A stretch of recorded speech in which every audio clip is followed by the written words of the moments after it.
बिहार में यदि प्रताड़ित है तो सिर्फ दलित पदाधिकारी प्रताड़ित होता है और दलित के अलावा और किसी को भी कोई सज़ा नहीं मिलती है, उसको सस्पेंड नहीं किया जाता है। जबकि सरकार को भी पता है, सरकार में बैठे हुए जो भी हमारे माननीय मंत्रीगण हैं उनको भी पता है कि ये भ्रष्टाचार कौन कर रहा है। इनकाउंटर के लिए कहीं कोई जगह नहीं है, कानून सज़ा देती है और इसका मतलब कि आपके कानून में कहीं ना कहीं लूप फॉल है, आप सही से कानून का पालन नहीं करते, इसलिए आप इनकाउंटर करते हैं। आदरणीय राहुल गांधी जी, जननायक राहुल गांधी जी जब सवालों की बौछार किए सदन में तो सारे भाजपाई बौखला गए, सारे नकली हिंदू खड़े हो गए। काहे नहीं कोई शंकराचार्य किसी भी मठ का, चारों मठों के कोई शंकराचार्य में तो कोई आपत्ति नहीं जाता है राहुल जी के बयान पर। इनको क्यों परेशानी होती है? यहाँ एक तरफ हम कहते हैं कि हम जा रहे हैं सुप्रीम कोर्ट में फाइल करेंगे, सुप्रीम कोर्ट में सुनवाई के लिए जा रहे हैं कि भाई हमारे आरक्षण के दायरा को आपने क्यों ख़त्म किया हाई कोर्ट ने। तो फिर एक तरफ आप आरक्षण की बात करते हैं, एक तरफ आप आउटसोर्सिंग की बात कर रहे हैं, तो अब तो बिहार के नौजवानों के साथ अन्याय कर रहे हैं। कांग्रेस विधायिका प्रतिमा दास हमारे साथ है। बिहार में लगातार क्राइम बढ़ रहे हैं। तेजस्वी यादव ट्वीट पर ट्वीट कर रहे हैं, आंकड़ा गिना रहे हैं कि किस दिन क्राइम हो रहे हैं।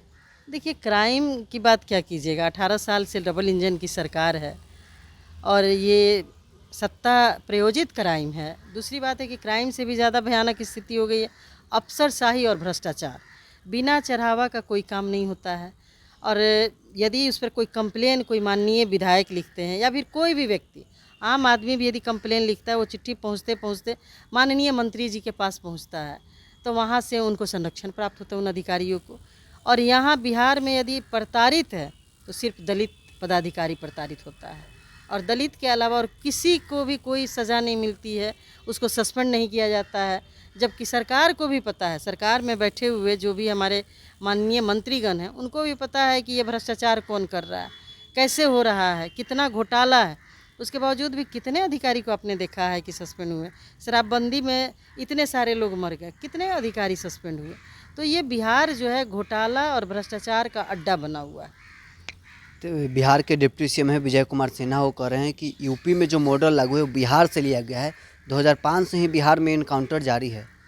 देखिए, ये सब कहने की बात है और ये लोकतंत्र में मेरे ख्याल से इनकाउंटर के लिए कहीं कोई जगह नहीं है, कानून सज़ा देती है और इसका मतलब कि आपके कानून में कहीं ना कहीं लूप फॉल है, आप सही से कानून का पालन नहीं करते, इसलिए आप इनकाउंटर करते हैं।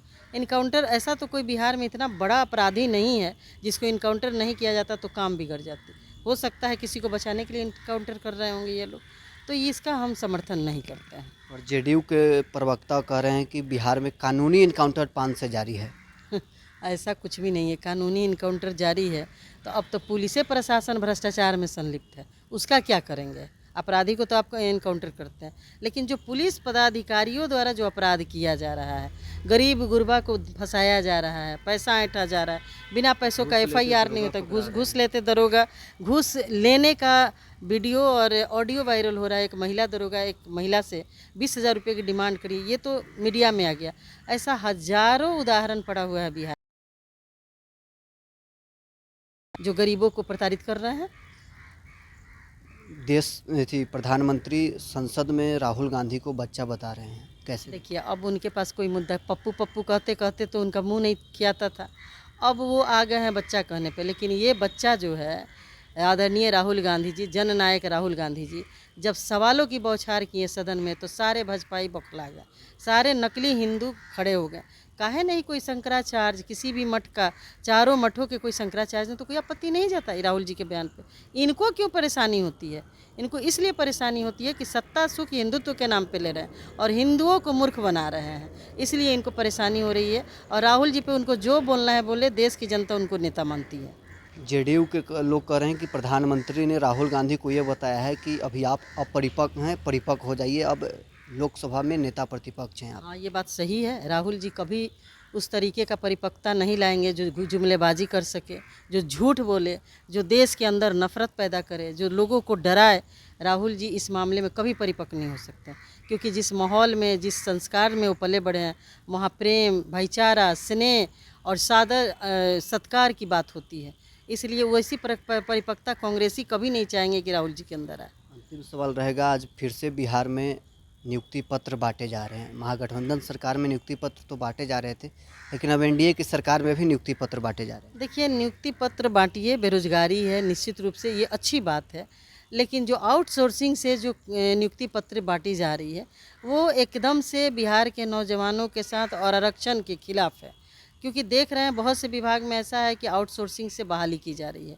तो यहाँ एक तरफ हम कहते हैं कि हम जा रहे हैं सुप्रीम कोर्ट में फाइल करेंगे, सुप्रीम कोर्ट में सुनवाई के लिए जा रहे हैं कि भाई हमारे आरक्षण के दायरा को आपने क्यों ख़त्म किया हाई कोर्ट ने। तो फिर एक तरफ आप आरक्षण की बात करते हैं, एक तरफ आप आउटसोर्सिंग की बात कर रहे हैं, तो अब तो बिहार के नौजवानों के साथ अन्याय कर रहा है। चलिए, कांग्रेस विधायिका प्रतिमा दास हमारे साथ थी, जिन्होंने साफ तौर पर कही है कि राहुल गांधी के सवालों का प्रधानमंत्री जवाब नहीं दे रहे हैं, इसलिए उन्हें लोकसभा में बच्चा बता रहे हैं। राहुल गांधी जुमलेबाजी वाला परिपक्वता कभी नहीं उनके अंदर आएगा। पटना से न्यूज़ 4 नेशन के लिए नरोत्तम सिंह।